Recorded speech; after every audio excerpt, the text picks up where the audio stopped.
30 years. So that's a maybe an important work to do. What you said, and perspective build on what? Of course, maybe there is a need to critically analyze what was the strength, what we have achieved, the whole 30 years, different NGOs or civil society groups. So what you said, in terms of action, it needs a review, critical review of the whole sector. And also in terms of role models, the actors themselves. Because I think role models is also a big question, not only the activities and the movement and all this. Yeah. Where are they all and how did they get where they are now? We started in the 70s, 60s and 70s. There was one type of thing that we wanted, a structural change. We wanted to bring down the structure and have another structure where, a different kind of decision making is there, and the order is changed. Okay? Many of us were influenced by the Marxist model, and that was there. Some were by the Gandhian model, the Sarvodaya movement. Some were by, say the Christian tradition, that is the Paulo Freire, and that kind of stuff, the liberation theology. And but all of them had the same one thing, is that we need to organize people. People need to take power into their own hands, and they will govern the next society. And most of what we were wanting to do, whatever projects we did, was mainly aimed at that. Now in this book, for instance, we dedicate the first section to saying that, that namely that this struggle for structural change, and then NGOs and structural change, how we related to people's struggles. And at that time, a whole new thing about non-party political processes. Some articles are here, earlier one group used to mean the Lokayan group, where they came out and articulated this. These are non-party political processes, must be looked at as political processes. Unfortunately, after that, you have a whole, the number of NGOs multiplied, organizations multiplied, and NGOs became a sector. As soon as you have that, then you have a whole sectoral type of thing. And we became we became structurally adjusted, because that was the time of the structural adjustment program. And in the first 70s, the left used to criticize us. That means the CPI, CPM, even the CPML used to criticize us, saying that these people are diverting the revolution. They are taking the revolution their way, they are making it. And that time we said that they were talking bullshit, because we know what we are doing. The whole problem that John is trying to point out is that you apparently have the same perspective, and you are doing the same program. You are talking about the same problems, but you are holding two different rallies or two different protests. Now that is one sort of a problem that is happening. The other sort of problem that is happening is that you are working together and you are splitting away. And then you are splitting because of personal differences. And yet, as when you form your different organizations, you may have your separate personal differences, but where the perspective is concerned, it's still the same, and yet you are not able to work together. One is what John is talking about, why two people doing the same thing, the same perspective. Okay? The other thing he is talking about, people who are working together the same perspective, but because of difference of opinion, splitting apart, but still maybe working with the same perspective. But not working together. But not working together. Okay. It's okay for groups to divide and do more work or spread out or whatever, have a larger area. The third thing is a total conflict you're talking about. Why groups in the same area, whether they have different ideas or what, why can't they work together? This is how I've understood it. The gist of it that I'm getting is this whole business of the older generation and what have you guys achieved kind of thing. Well, I don't think it is that bad a scene because quite a few things were achieved, you know. I mean, here 25 years ago, the labor, it used to be 5 rupees a day. And today it is anywhere between 50 to 75 rupees a day. And this was through the country. You talk about the Employment Guarantee Act. This was very much part of the civil society. The Right to Information Act. I mean, there are multiple acts, the child rights, all these have been part of the civil society movements.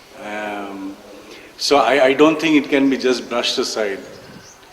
The second thing was, the other thing that was that there was a challenge to the way of debate that took place before that to what was started in the 70s and then through the 80s.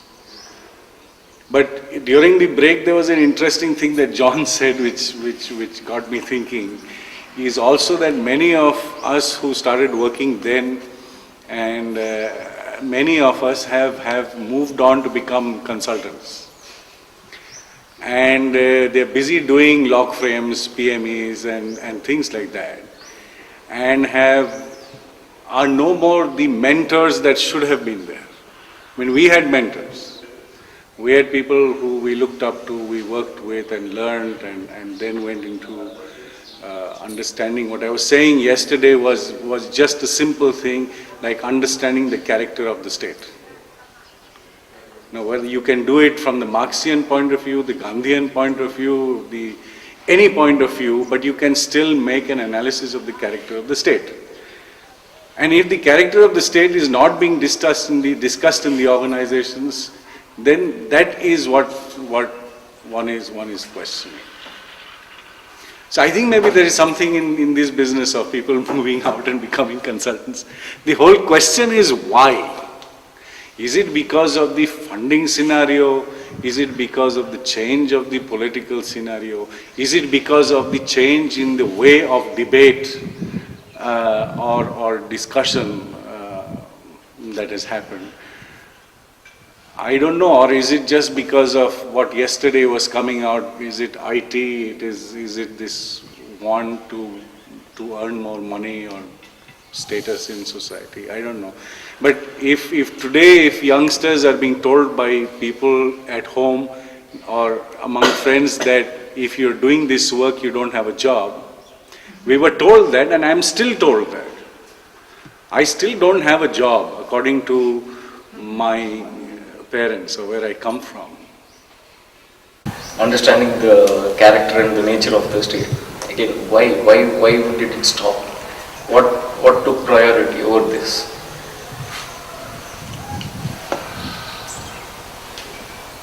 In reality, we are now seeing that very clearly most of the people who are earlier working for some kind of change or bringing together are A, lost that long-term thing. B, since you're so this caught up in your project, you are almost fighting with the neighbor, or you're fighting for space, you're fighting for donations, you're fighting for that. So you have to show that you're better than the other. If you have to show that you're better than the other, you have to conflict with that person. You have to show how you're working different. You can see what has happened is that even the organization people are fighting in that same way, that really speaking that long-term perspective is not. That's what many organizations have taken birth in the first place. I work with you for a cause. Our cause is a joint cause. Then I differ in one particular opinion or in many opinions. I differ from you, so I start my own. And somebody else comes, works with you, somebody else comes, works with me. We end up starting 4 organizations. Okay. Organizations multiplied. The objective gets lost. And finally either we are doing what we never started out doing in the first place, or we end up doing what we never wanted to do in the first place. The whole problem that John is trying to point out is that you apparently have the same perspective and you are doing the same program. You are talking about the same problems, but you are holding 2 different rallies or 2 different protests. Now that is one sort of a problem that is happening. The other sort of problem that is happening is that you are working together and you are splitting away. And then you are splitting because of personal differences. And yet, as when you form your different organizations, you may have your separate personal differences, but where the perspective is concerned, it's still the same, and yet you are not able to work together. At some stage we became a sector. Let us be very clear about it, that we became big enough, the whole sector big enough, almost like another arm of state. When we say state, we talk about state outside. NGOs are a state also, yeah. They are running an establishment, large establishment. I can tell you it's the largest training establishment anywhere else. If you talk of training, just capacity building, training, all the kinds of, and the most sophisticated, let me tell you, the kind of techniques that we use in NGO sector surpasses, some of the most modern management kind of gurus. We may not be using their gizmos and things, but definitely I have found that the kind of techniques, that, innovations that are taking place is far more here. The second thing is that the volume of money that is there is so large that it calls for a public accounting system. Like, unlike earlier, there were 5 organizations. We could count, yeah. At the 73, in 73, there were only 3 or 4 organizations which were outside the church, funded type of thing, which clearly stated that we are not part of this, who are getting foreign funds. Let's be very clear. It was slowly, as it started expanding, as people started splitting this, that, and then organizations started becoming far and wide, that you had to start having norms. So definitely norms will come when you get this big. So in that sense, an institutionalization process is inevitable. Where we failed is that we failed to see it coming beforehand and develop our own systems. Yeah. Right? We then had to go to, in Europe for example, there was also a change in trend. Earlier, people just gave money and okay, that was, are they doing good work? Yes, very good. Show some few photographs of this thing, okay, very good. Now people are asking in Europe also questions. So what exactly is our money doing? Why it is happening? And part of this is, let's also be very clear, part of this is also a conservative backlash.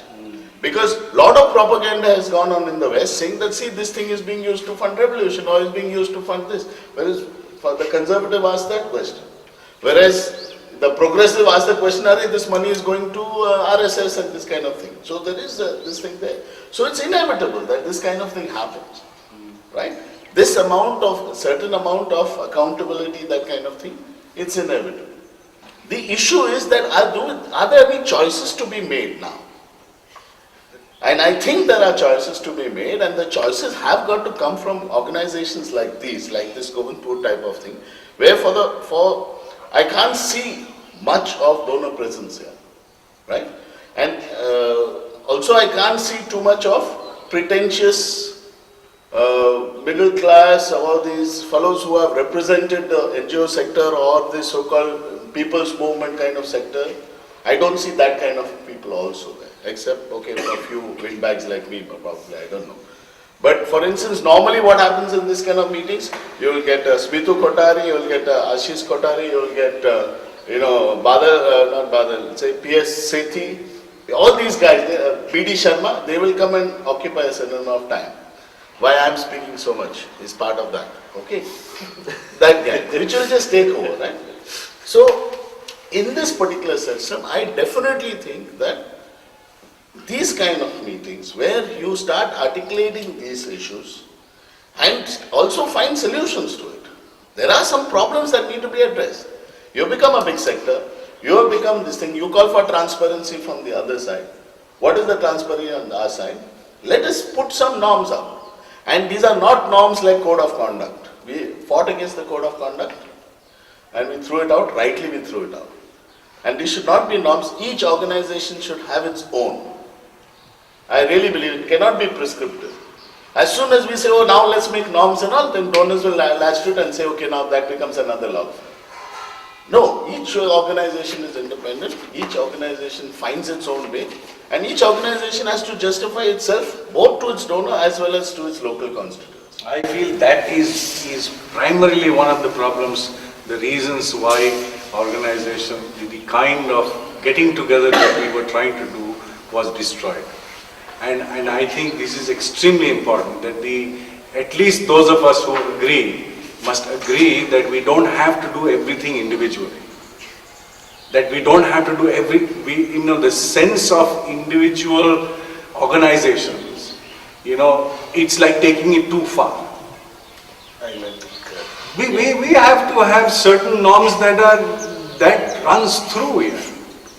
I mean, if we are going to develop our own norms and we have 5,000 organizations developing our own norms, where are we going to go here?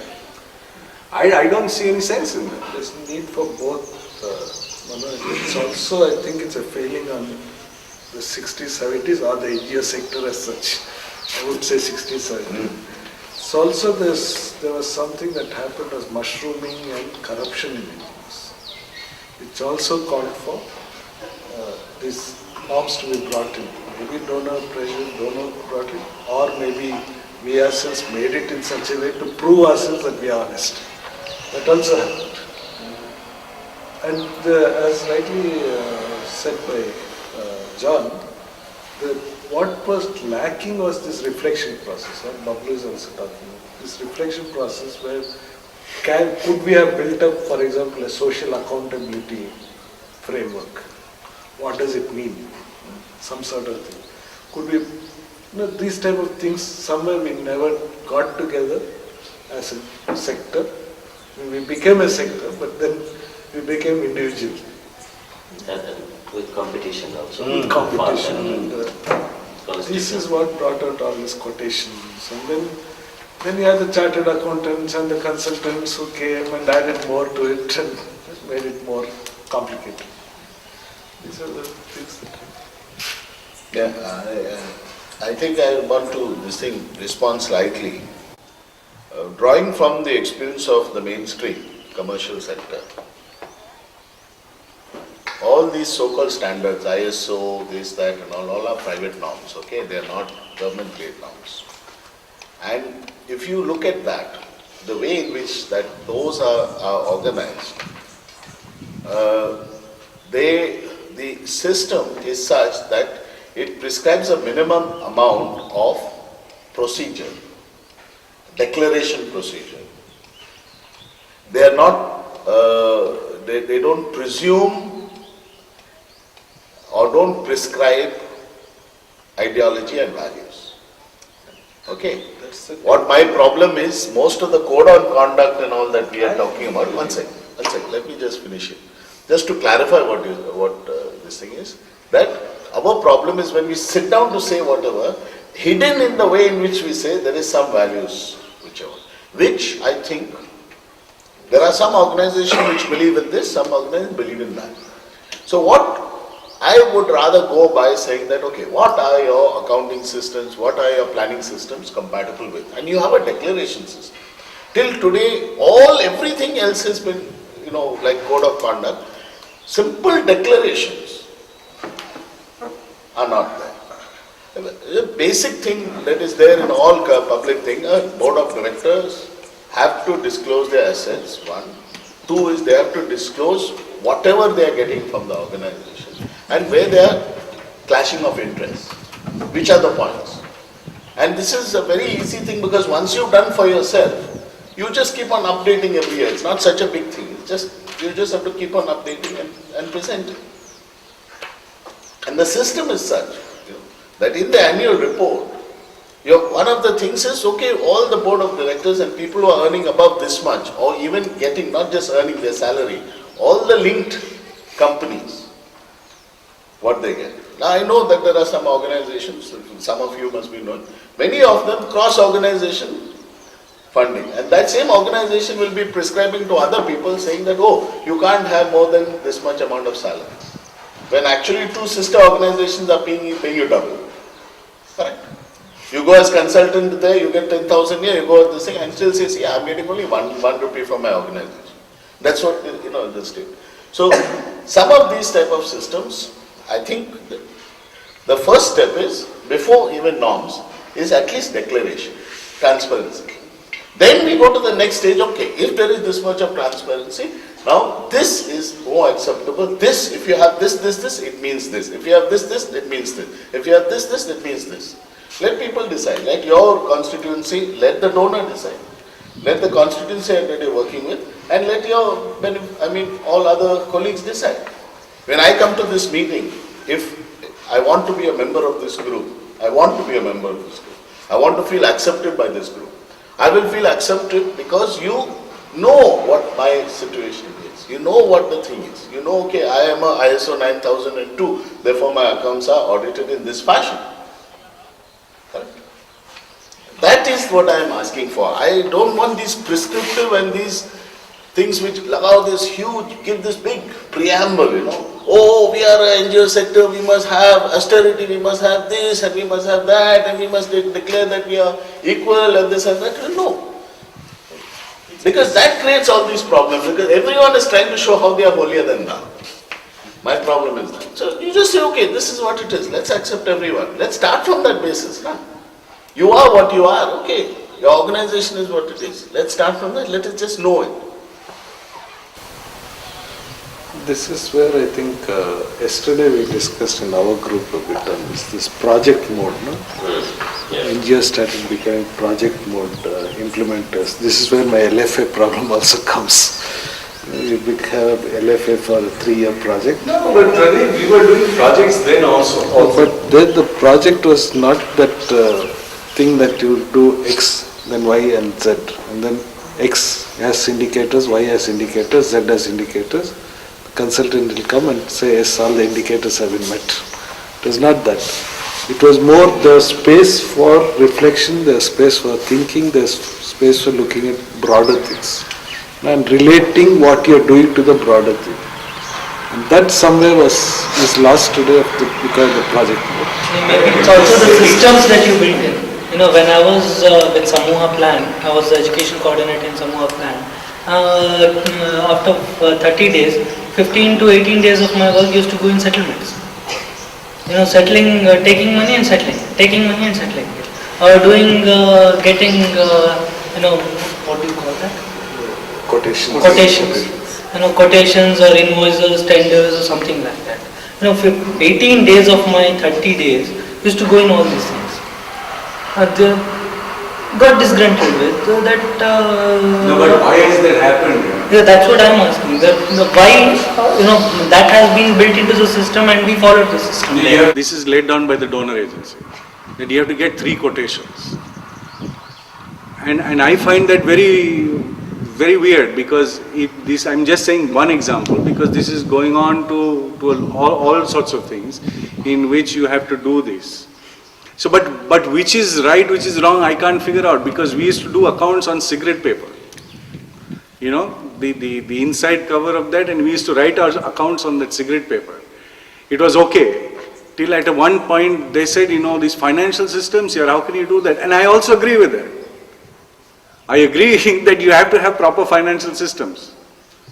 But we also ran 80 lakhs, 90 lakhs projects in those days with cigarette paper. And we are running the same kind of projects today with financial statements all in the computer and blah blah blah. So why did it happen is I have been part of it, being carried on in that. So I really don't know when that thing happened. And I'm not able to say, I'm not giving a value judgment on that. I'm not saying this is right or that is wrong or this is wrong and that is right.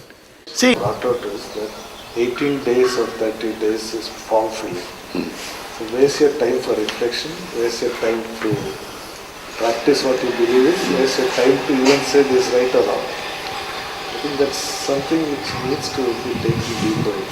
I feel strongly that. Education is what they started is kind of a movement. They want to change the system, perpetuates poverty. Now, that was the kind of basic, simple way NGOs started as a movement, and gradually it turned into kind of institution. And as institution, this institution also not for movement. It's not a question of size only, or different systems of accounting. It's a service delivery organization. for a time period. Service delivery organization, the movement becomes service delivery organization. So to fulfill all those requirements, financial and others, you need to use also the tools what used by military and business. LFA is coming one of that. That's the root of these management tools. And what I feel that we need to go back to this primary premise that what was the primary objectives. And I see that is somehow, there is no space to talk on that. I mean, of course there are a lot of achievements, but look at a whole South Asian culture. I mean, the emergence of religious fundamentalism. I mean, the class, caste, patriarchy, all three forces are perhaps most violent now. And I really ask myself, what NGOs have to do with that? Whether there is any correlation. NGOs always, we are talking, we are achieving these rights, that rights. But all those, depoliticization, all those, the violent patriarchy, violent, class and caste, religious fascism, whether there is any correlation with NGO work, present work and the emergence of this. So I think we need to go a little bit beyond this project, and because this LFA is a manifestation of this service delivery organization. We are talking about people's organization. People's organization now really is service recipient organizations. It is hardly one can find this autonomous people's organization, what NGOs in the beginning talking about, that they will build, this autonomous economy, local society, but first the people's organization. So where the people's organization? This is where I think yesterday we discussed in our group a bit on this project mode. No? NGO started becoming project mode implementers. This is where my LFA problem also comes. You have LFA for a 3-year project. No, but Pradeep, we were doing projects then also. But then the project was not that thing that you do X, then Y and Z. And then X has indicators, Y has indicators, Z has indicators. The consultant will come and say, yes, all the indicators have been met. It was not that. It was more the space for reflection, the space for thinking, the space for looking at broader things and relating what you are doing to the broader thing. And that somewhere is lost today because of the project mode. Maybe it's also the systems that you built in. When I was with Samuha Plan, I was the education coordinator in Samuha Plan. After 30 days, 15 to 18 days of my work used to go in settlements. Settling, taking money and settling, taking money and settling. Or doing, getting, what do you call that? Quotations. Quotations or invoices, tenders or something like that. 18 days of my 30 days used to go in all these things. Got disgruntled with that. No, but why has that happened? Yeah, that's what I'm asking. Why, that has been built into the system and we followed the system. Yeah, this is laid down by the donor agency. That you have to get 3 quotations. And I find that very weird because I'm just saying one example because this is going on to all sorts of things in which you have to do this. So, but which is right, which is wrong, I can't figure out because we used to do accounts on cigarette paper. The inside cover of that, and we used to write our accounts on that cigarette paper. It was okay. Till at one point they said, these financial systems here, how can you do that? And I also agree with that. I agree that you have to have proper financial systems. But we also ran 80 lakhs, 90 lakhs projects in those days with cigarette paper. And we are running the same kind of projects today with financial statements all in the computer and blah, blah, blah. So why did it happen I have been part of it, being carried on in that. So I really don't know when that thing happened. And I'm not able to say, I'm not giving a value judgment on that. I'm not saying this is right or that is wrong or this is wrong and that is right.